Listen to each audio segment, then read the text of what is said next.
guys! Welcome back sa aking channel. So in this video, i-share ko sa inyo kung ano nga ba yung dahilan kung bakit nga ba biglang bumababa ang ating loan or amount ng ating loan dito nga sa Chi Loan.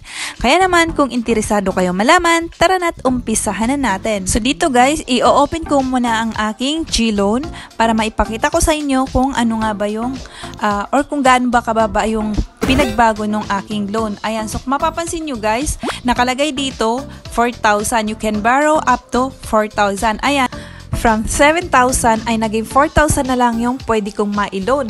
O diba, sobrang laki nung ibinaba or sobrang laki nung nawala.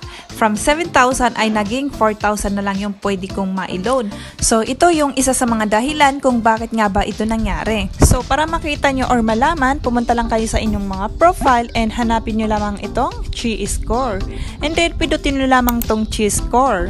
Ayan, so pagkapindot ko nga nung aking Chi Score ay ito yung lumabas. Kung mapapansin nyo, yung nakalagay dyan sa score ko ay 532. Ayan, medyo mababa siya. Kaya, yung aking Chi Loan ay nabawasan din.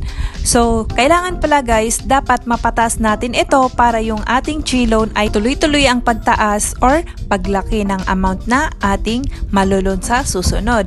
At para nga mapataas natin ang ating Chi Score ay panatiliin lamang natin gamitin ang ating like for example, kailangan ay palagi nyo gamitin ang pagpapadala ng pera o di kaya naman ay yung bills. Kailangan lagi kayong nagbabayad ng bills o di kaya naman ay lagi kayong or madalas kayong magpa-load gamit nga ang inyong mga GCash app. Nang sa ganon ay tumaas ang inyong mga Chi Score or tumaas ang ating mga Chi Score. At kapag ganon nga na madalas nating gamitin ang ating GCash wallet sa kahit na anumang bagay, ay magpapatuloy ni rin ang pagtaas ng ating Chi Score at pwede pa tayo magkaroon ng opportunity na ma-unlock ang mga panibago pang pwede natin ma-loan nga dito nga sa GCash app. Okay? So I hope ay nakatulong tong video na to sa inyo. Please give it a thumbs up kung nagustuhan nyo and subscribe sa akin channel para updated kayo sa iba ko pang i-upload na mga video dito sa akin channel. Thanks so much for watching!